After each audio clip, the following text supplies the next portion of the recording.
Prepare yourself for a limitless podcast hunt series. Hunt series consist of multiple episodes focused on capturing events centered around future, current, or past hunting adventures. Many of these recordings take place from the field. Turn up your volume, grab a beverage, and prepare to get your hunt on.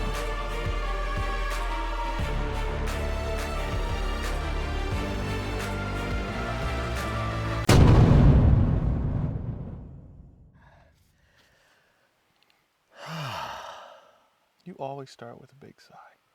You know what? Then I'm going to edit that out. No, you can. You always sit down. You're like, So I tell you what, always, never, terrible words to use in a relationship. Kills the romance in a relationship. I didn't realize we were going for romance. You were in the Navy though, so I should have assumed. I tell you what, with the odor that you put on in your tent this morning, You're welcome, that I had to smell for the majority of the day, I really thought that you were like trying to. Yeah, apparently my deodorant and the scent from the shirt from yesterday did not mix very well this morning. Holy smokes. That shirt got retired about 4 hours into the day. Think about a bunch of 8th graders at a buddy's house, Yeah. prepping for the 8th grade dance and getting out of hand with the Axe spray. It punched me in the face. Yeah, that's the same stuff I wear every day, so I'm not really sure what happened, but hey, So it is what it is. all the odorific activity that I imparted upon you for the last couple of hours of our hunt today. Couple of hours. It was the whole day. That was the paybacks for your Axe adventure this morning. That hurts. Welcome to another Limitless Podcast Hunt Series, Part 2 of the 2024 Backcountry Turkey Hunt with East Coast Nick and host Aaron Ritter. The podcast host that starts every episode with a big sigh. I can't help it, man. When I'm back here and I finally sit down on my sit-upon after a long day like today,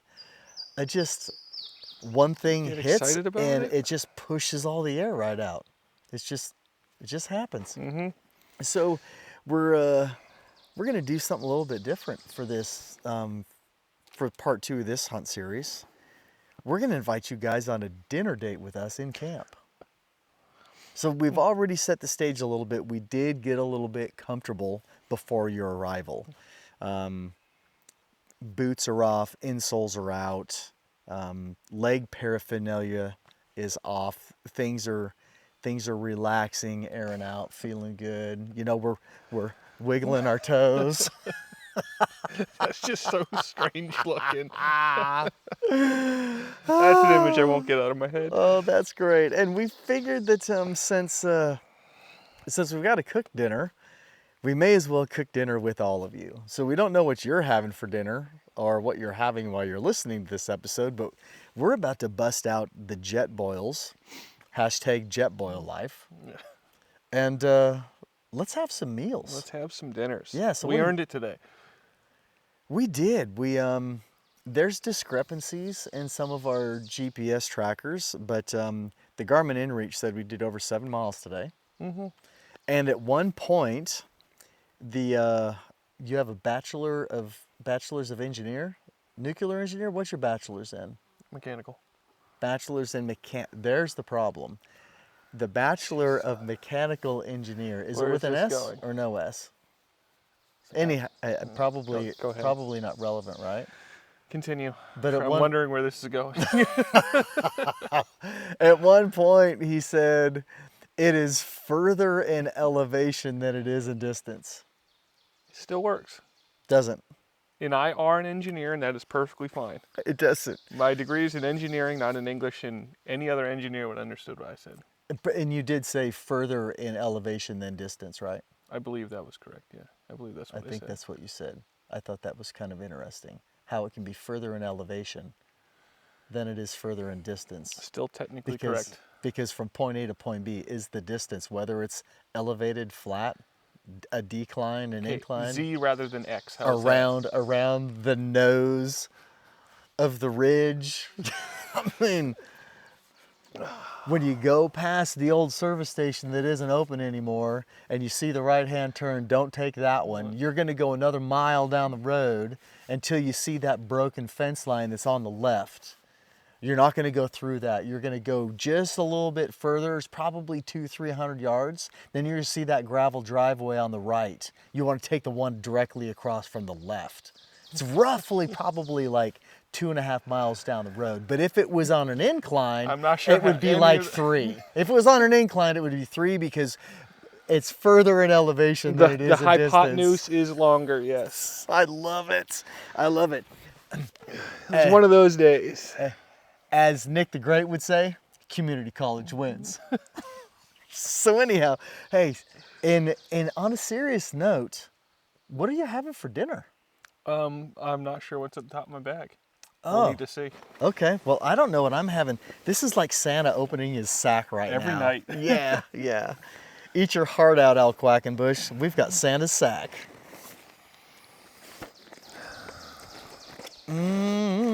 What kind of goodies? Oh, what did I find? Right on top. Fireball. That was going to be breakfast if we stay. Oh, you got a breakfast meal. That's right. Oh, that's beef and marinara. How is the beef and marinara? I've never had it.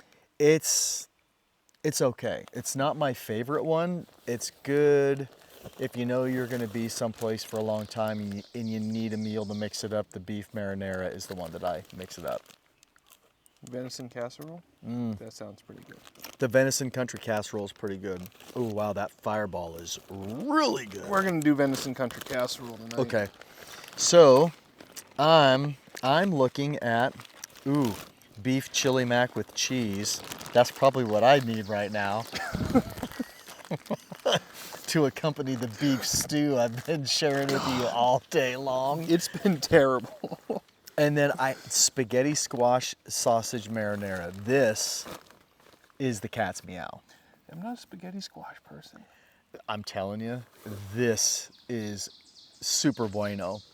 And I think that I haven't had the beef chili mac yet. So I'm thinking that because we know tomorrow, I don't want to talk about it too much yet because we are going to talk about tomorrow, but we know the weather is going to turn south on us tomorrow afternoon, evening. Yep. And I'm thinking that when we come back here, I'm going to want a little bit of like comfort food. Yep. And I'm thinking that the spaghetti squash is going to be it. So I'm having On Point Adventure Foods beef chili mac with cheese. Oh man, I'm looking forward to this. Despite the fact of what happened to me today, I am looking forward to this. I ran myself a little bit low on water today. And the result of that was I started not feeling well on our trek back. I was getting a little bit nauseous and sluggish, and finally hit a point. I think bypassing the first water stop was kind of a bad decision. I really should have just said let's do an all stop and just do it right there, and I didn't. But made it to the other one and we filled up and got some water in me. And then it's not that I didn't have electrolytes today. I've significantly reduced my sodium intake in the backcountry, which is a good thing. But it really did, the way I felt today, made me stop and really calculate, okay, what all have I put in my body today? And I think the contributing factors were I had plenty of sodium, and I had a hero mix, the Wilderness Athlete hero mix, but the problem is it wasn't diluted with water very well. It was a very condensed mixture, and I think that may have upset my stomach a little bit as well. Yeah. But once we topped off on water and I was able to get some water into my stomach, I opened up a pouch of the On Point Adventure Foods dehydrated pickles, and that is correct. For those of you that are not following On Point Adventure Foods Instagram or their website, they have dehydrated pickles, and you can get them in a large pack. The large pack for me makes about 5 individual servings, or you can buy an individual serving from Adventure Foods themselves. And so I onboarded a pack of those pickles along with the water, and it took about 30-40 minutes before I started coming out of it. Mm-hmm. And now it's been probably hour and a half. Yeah, hour and a half. Been an hour and a half, and You're back to your chipper self. I'm back to normal. Yeah. Yep, back to exhaling when I sit down for a podcast in the Yep. backcountry. Every time. Mm-hmm. It's how I know we're about to start a good time. Mm-hmm. So anyhow, we're just kind of walking you through our dinner. I don't know if there's very many, of my show listeners that have never been in the backcountry or have never used a jet boil. But if you haven't, here we are doing it, and we each have a different jet boil. I forget which one yours is. I couldn't tell you either. Mine's probably 9 years old. Okay. So it's got some wear and tear to it. The automatic or the manual igniter that's on it is less than reliable. So I just go with the lighter I keep in it now, which I'm going to bring a lighter with me anyway when I'm back here, so that really doesn't affect a whole lot. But it just doesn't boil quite as fast. But like I said the other day, our last trip up in Dolly Sods, but that was 3 days, 2 nights? Yeah. I used 20 grams of fuel that whole time, even in the cold, which I thought was excellent. So that's 1/5 in one of these small containers for a weekend. Yeah. We were only in there 2 nights though, but we had. So what all did you cook with your stove? I guess it was 2 lunches, 2 breakfasts, 2 dinners, and coffee. So, and we had chicken broth, I think both nights. So Yeah. It boiled a few times. It's not bad. And there are ways to manage your gas consumption. The less water you boil at one shot will impact how long your boil is. So that's if you can find meals that stay at a cup or less for water, will benefit. It will add to the duration or life cycle of that canister. Also, whether or not you wait until you have an actual perfect boil, that also impacts your water consumption as well. So there's a couple of things you can do if you know you're going to be out for quite a while, and I think this one should have had a little more water. I put just under a cup in here, and I don't know if I'm going to want to have a little more. Can I borrow your knife if you don't mind? Oh, you're going to give me a second because Yeah. it takes 2 hands to get it out of that. It would be great if you had that fancy bag that fits right in your jet boil and holds it for you. With the On Point Adventure Foods, I don't think that I really need it. I'm going to go ahead and make some more water here. Anyhow, Right looking at your jet boil, I'm wondering if it's just an older version of the Flash. It could be. This is my second one. I put my first one through the ringers, and the igniter finally went out on it. And they have some really good information online about how you can do like home repair or home maintenance on the igniter. And there's several YouTube videos out there as well. And I followed it, and initially it worked. Here's the problem. It worked at home.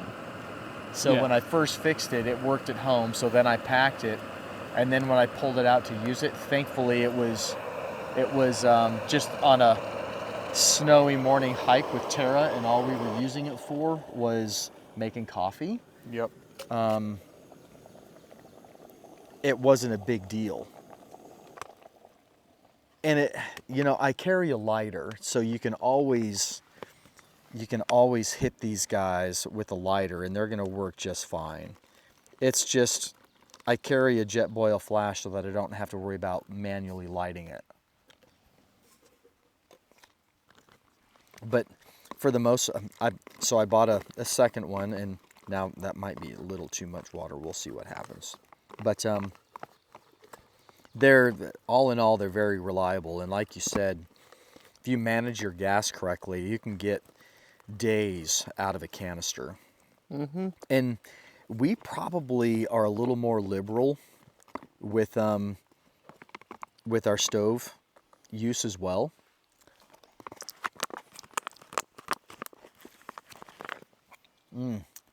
Meaning that if I really had to, if I was going to go on a long extended trip,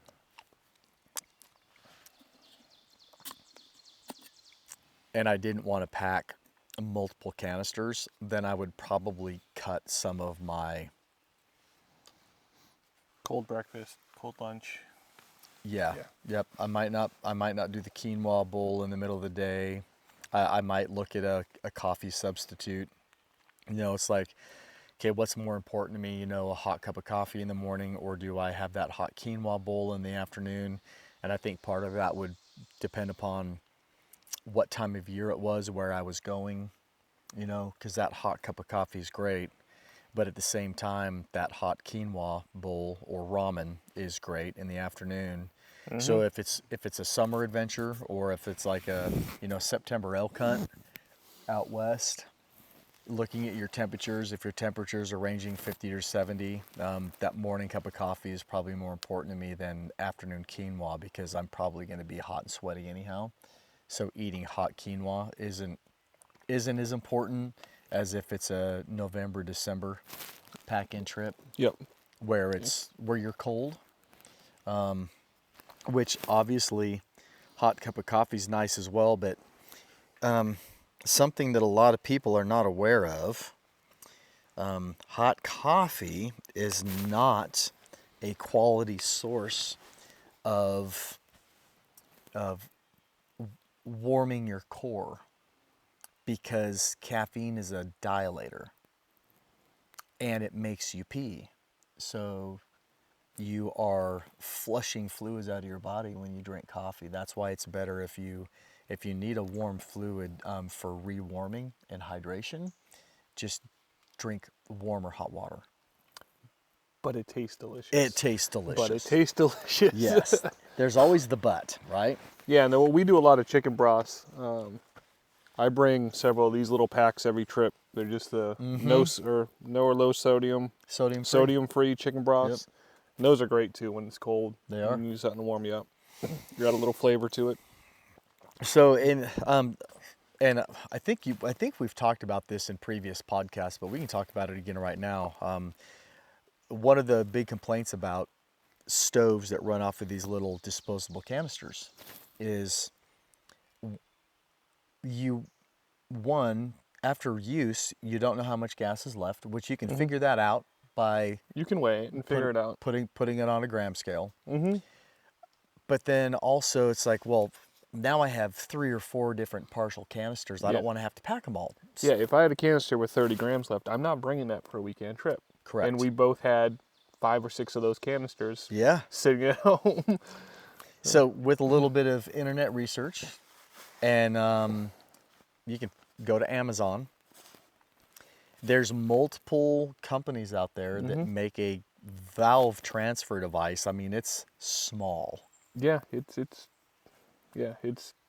inch by inch by maybe Yeah. a half inch tall. Yep, it's small. It's tiny. And you can transfer gas from a larger main canister into your small canister. So realistically, once you buy 2, 3, 4, maybe 5 small canisters, you can go get the larger canisters, which are cheaper, so you get more fuel.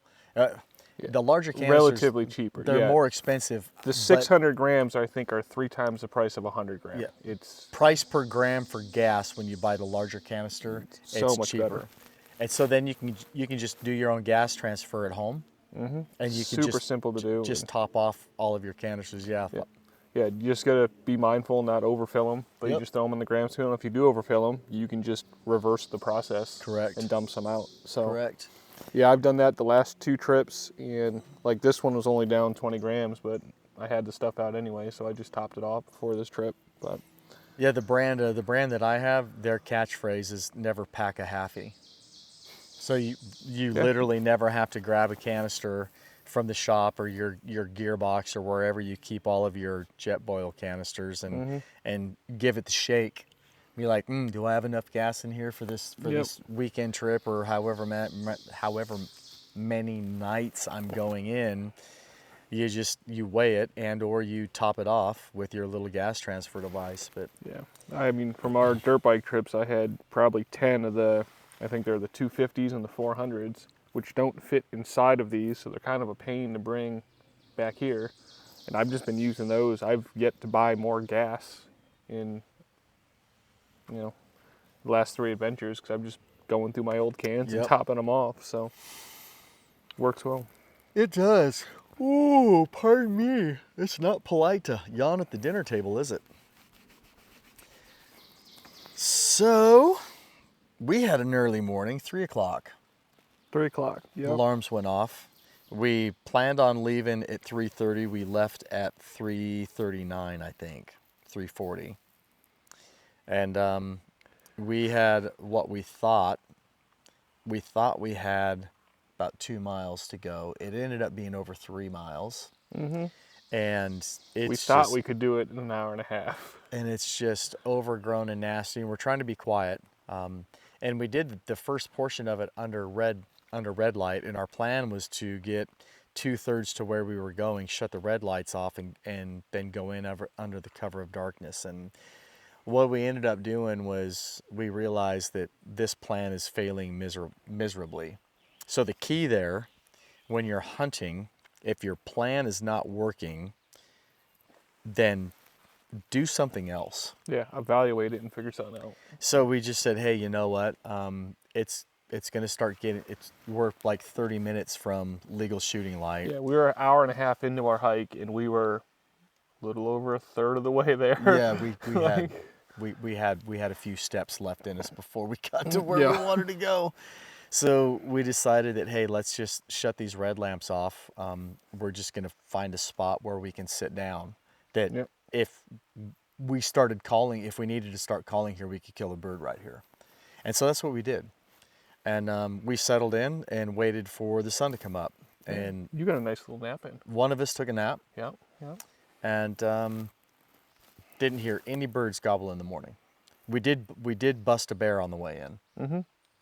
And it didn't seem very pleased with us going through there. It was not pleased. It let us know that it was not pleased, but it didn't harass us or anything, but it just made a tremendous I think there's one less tree standing in the forest today than there was this morning. That's what it sounded like.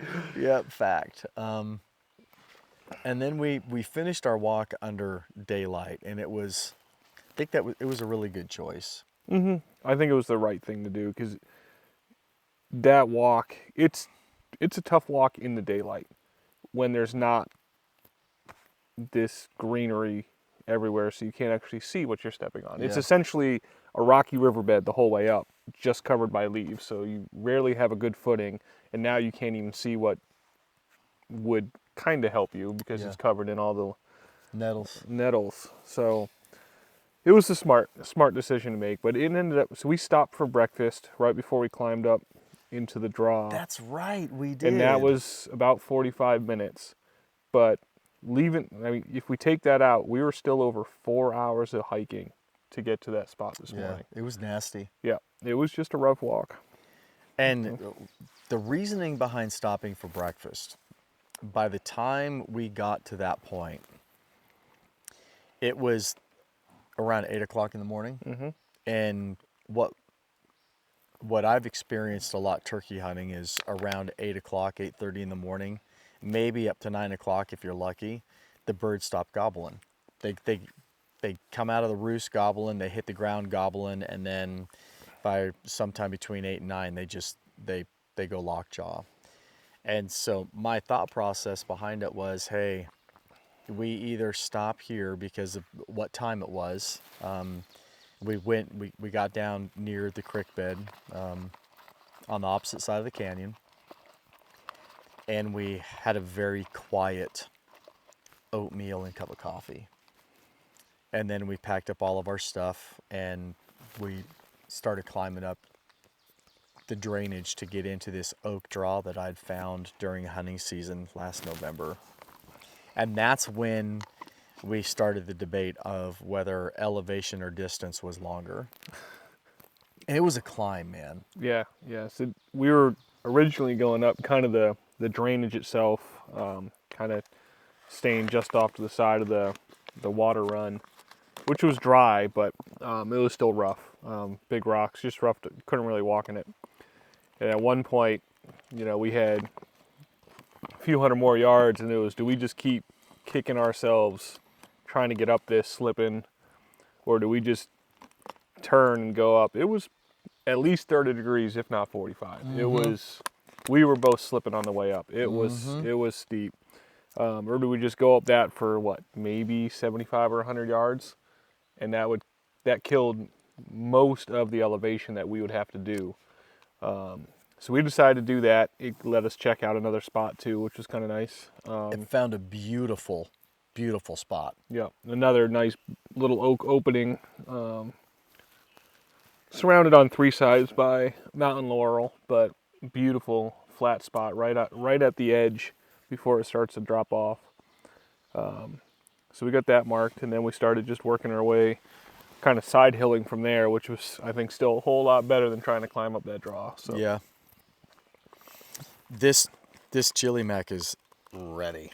Yeah, oh my gosh. Mine's there. I'm happy. So, we're gonna have to take turns, like eating and talking and storytelling and chewing food. And so it's other than stirring and licking the spoon, here goes my first bite of On Point's beef chili mac with cheese. All right, what's the first bite impressions then?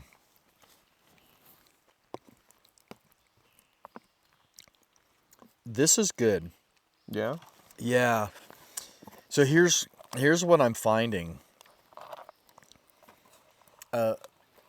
Other brands, when I have their beef and whatever it is, whether it's beef and marinara sauce or their beef chili mac or whatever else that would have beef in it, I don't feel like the beef ever really rehydrates and it's crunchy.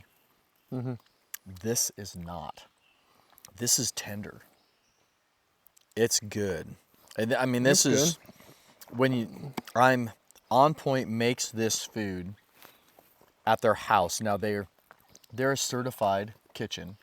It's been inspected by the state, but they're making you their chili that they eat at their home for dinner. There's no MSG in it or long chain sodiums or preservatives. They make enough quantity in a batch to be able to have on the shelves for the shows that they go to in the local markets, and then for the website.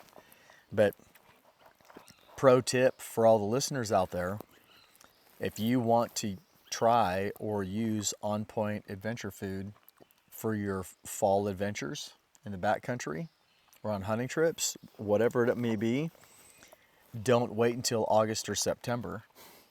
Might be hard to get it. To order On Point, because one, there's a good chance some of the meals will be sold out, and two, this company's ownership, they're hunters and outdoor people. And so they might be shut down for a couple of weeks at a time because they're off doing the same thing that we love to do. Good for them. Right? There's people out there that complain about it. Hey, if you're going to have a business, you need to be open year round. Hey, if you're an outdoors person and you know that you need stuff in the fall, then be proactive, because there's other people that own businesses that want to go do what we do, right? Proper planning. 7 peas, 6 peas, 7 peas? 6 peas. There's kidney beans in here, and I'm usually I'm not a huge kidney bean guy, and I could care less if somebody puts kidney beans in their chili or chili mac. This is good. This is my first time with the venison casserole, and it is pretty tasty as well. It's a good one, right? Mm-hmm. Yeah. So we there's 3 reasons why we went to this oak draw that I found last November. One of the reasons is because I dropped a camera in it. When I say dropped a camera, I put it on a tree, turned it on, and was expecting several months of great quality photos. We got some great photos of the greenery. Yes. And a couple humorous photos of Of 2 small bucks. Yeah. Yep. Spike and what, a 5-point? No, they're both of them were branch antler deer, but they were small guys. So I wanted to go back and retrieve that camera. The second reason is because of where it's located. Don't think it gets a lot of pressure at all. No. It just takes so much effort to get back in there and time to get in there if you want to hunt it correctly. So I don't think it's getting any pressure. And the third reason I wanted to go in there is because it looked so good when I was in there last November. It's a nice looking spot. It's a real nice looking spot. I think to hit on the pressure thing, when we were in here last year, was it last March, we came into the scouting trip for turkeyback year. And we were up right at the base of that draw, and those toms went off. And we were just walking through, and we kept walking and making noise, and they kept getting closer and closer. And I mean, we watched them for what, 15, 20 minutes? Mm-hmm. I don't want to say they could care less that we were there. Eventually they spooked and went back up, but I mean, we weren't trying to hide from them. We weren't trying to be sneaky, and they just, I don't think they've ever experienced people back there. Mm-mm. So. No, it's a cool spot, but it is really hard to get in there if you want to hunt it correctly. But those are the 3 reasons why we went in there. It's late in the season here, so I don't want to jump ahead of myself. So we got all the way up in there, checked the camera, picked a great spot to set up. Mm-hmm. And the plan was, once we got in there, we were in there for the long haul. We were going to stay all day. Yep. Yeah, we're going to stay all day, which we did pretty much. We ended up pulling out a little bit early. Mm-hmm. I'm not sure either of us could take the rain of caterpillars anymore. Boy, that's a topic, isn't it? I have never had more fall on top of me, never had more crawl across my face. I mean, you name it, caterpillars than we had today. I mean, my bag, my pad, my raincoat is now stained from caterpillar poop. Like, they were everywhere. Mm-hmm. Absolutely everywhere. All day long. Some of them would come, they were coming out of the canopies. There's that Texas nightbird. Mm-hmm. Singing Chris's song. Some of them would come down on their silk. Others just dive on me. Yeah. And there was one, I'm sitting, there was a little, I think it was a baby tree kind of sapling between me and you, and one of them hit the leaf right behind my head so hard. I turned around and said, "What did you hit?" Like, it sounded like you smacked something. Like. And I watched that caterpillar hit the leaf. It was a maple sapling.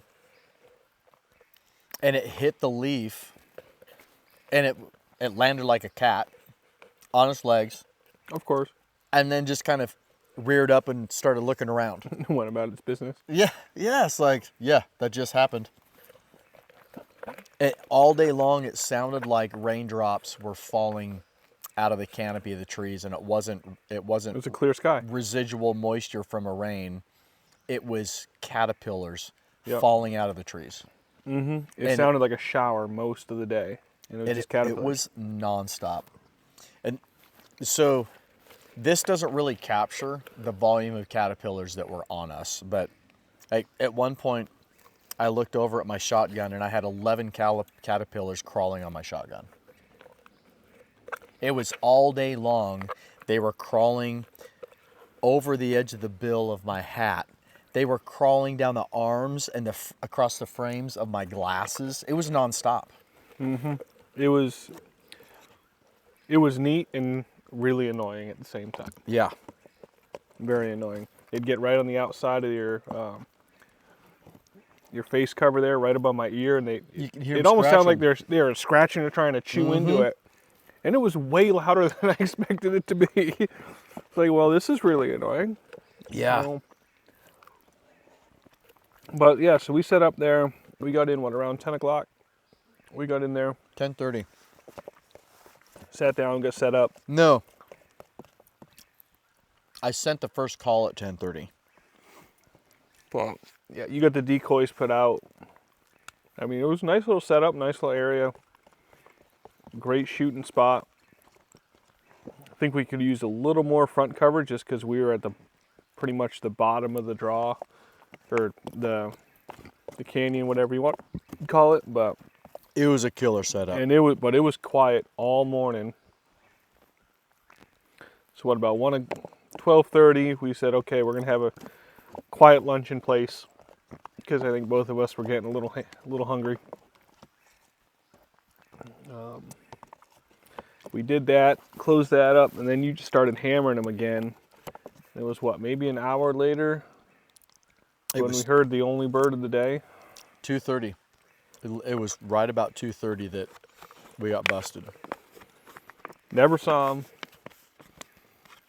He was probably 100 yards away. All of a sudden, we just started hearing the alert putt, and we're assuming it was a tom, just took off down the mountain. So. And when we say took off down the mountain, he took his time. He was just walking the other way. And he saw somebody moving, and I don't think he really knew, he didn't know what was moving, but he saw the movement and didn't care for it. So, and his alarm putting was not loud by any means. It was very subtle. It was soft and subtle. And he went down that secondary ridge, that finger ridge. That's not a secondary ridge, it's a finger ridge. He made his way down, basically the same path that you and I walked up that ridge when we came up. Yeah. Yep, and that's the only bird that we heard all day. We never saw a bird. No gobbles, no nothing, all day long. All day long, yeah. It was a very, very long, quiet day. And minus the caterpillar rain. Yeah. Yeah. That would have made a really, really good 80s song, Caterpillar Rain, don't you think? It's more your time than mine.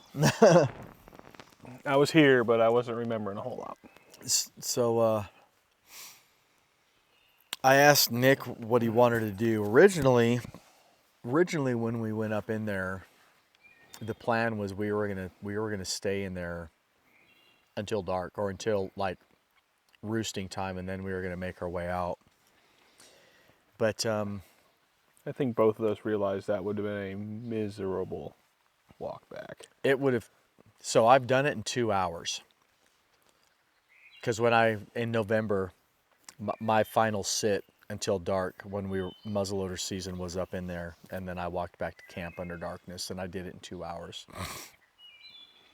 With some added incentive. I did. There was added incentive there, yeah. But East Coast Nick here is running on a foot injury, and so he's got some pretty fancy KT tape on it, and a hefty brace, and just thinking of Just being coming smart, like coming through that stuff again in the dark, and knowing that, you know, when we went in, we were going slow. We were picking it apart really slow because we were trying to be super, super quiet. And we knew that when we were done, we weren't going back in there a hunt at all, and we weren't deer hunting it. So I knew that we would want to move as fast as we could, and it was just kind of hit that point, and I started feeling crummy because I made a rookie move, and I didn't check my water bladder for my hydration system in my pack when we left. I had enough fluids to have breakfast and coffee and my wilderness athlete drink and my quinoa bowl on the mountain. And so I didn't realize that my hydration bag was so low till after I had all of my lunch stuff, and I was out of water. And man, it's not super, super hot right now, but there's a lot of output. We're a lot of climbing, a lot of sweating, and I don't know if I've ever ran myself to that point to where, and it could have been a mixture of the fact that I hit that hero mix with only maybe 6 ounces of water. Just, that probably didn't help the situation. I wanted to get electrolytes in my body, and I gave myself too high of a concentrate of that without having a water flush with it. And so there was numerous factors there. I consumed plenty of nutritious food and stuff, but it was just one of those things like, hey, maybe we ought to get off the mountain while there's daylight. And we also thought about trying to get up on top of that ridge that we had walked in on and throw a call or two on the opposite side. Yeah. So I put the box call away, and I pulled out the diaphragm and worked the diaphragm as we went down, and the diaphragm was sounding good. But didn't hear any birds, nothing. Nope. So we made the walk back, and I got to camp, packs off. It was what, 2.5 hours back? It was 2.5 hours, yep. 2.5 hours. We checked the turkey bag in the creek. It's still there. Looks great. Your fan and beard are still hanging up in the tree. Yep. So everything was good. Blue jays haven't found them yet. We haven't had any issues with that. Skunk didn't come down here. Andy Young's was that his spirit animal? His spirit animal is a skunk on the hillside over here. Yeah, we know. First trip in this year, we noticed some eyeballs one night, and I shined it up there. And it's just a baby skunk just going back and forth on the kind of cliff face, so on the right adjacent to us, and we had that quick verbal conversation with him. You stay over there, and we'll stay over here. When Andy packed in November with us, Andy spent a lot of time chatting back and forth with that skunk, and we think that skunk is his spirit animal. So anyhow, we went over and checked the turkey stuff, and then we came over here and started settling in for the evening, and thought, well, you know what? Maybe we ought to give a dinner date to the listeners, and chat with them as we eat through the main portion of our meal. I don't know if I want to share strawberry shortcake with them or not. That could be a us thing.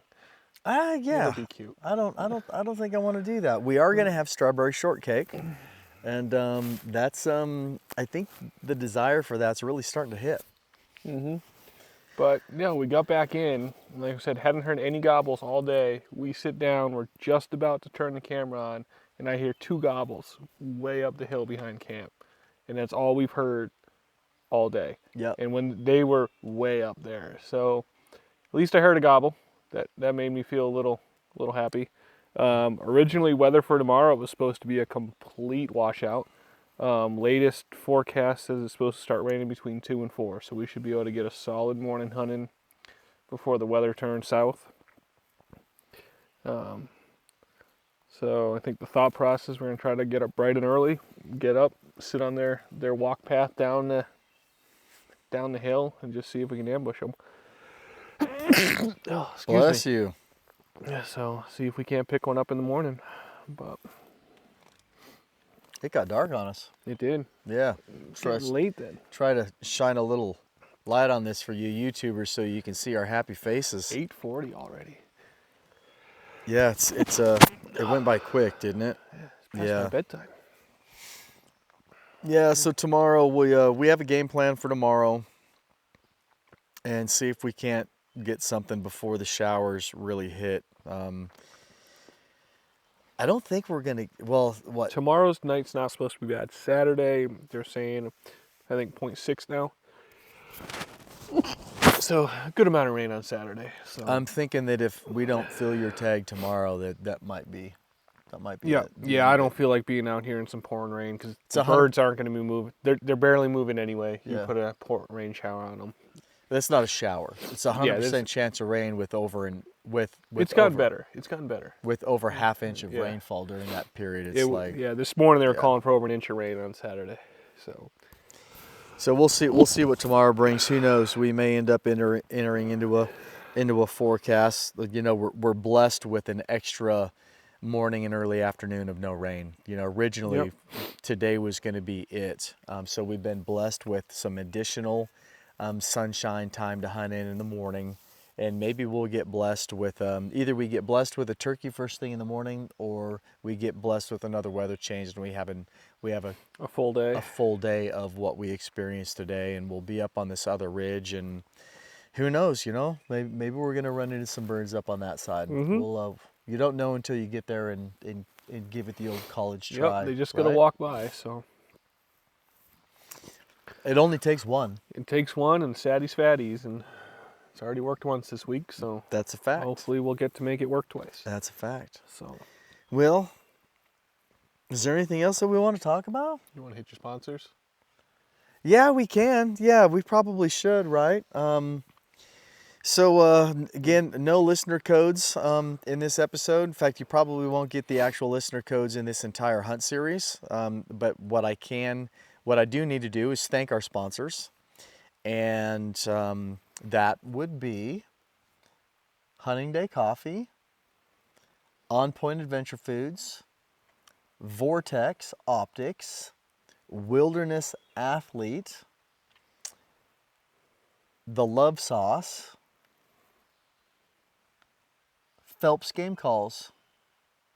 You would think if I memorized those in order and did them in order the same every time, it would help this old we can blame it on age, concussed brain of mine, but I don't. Maybe I need to task myself with that.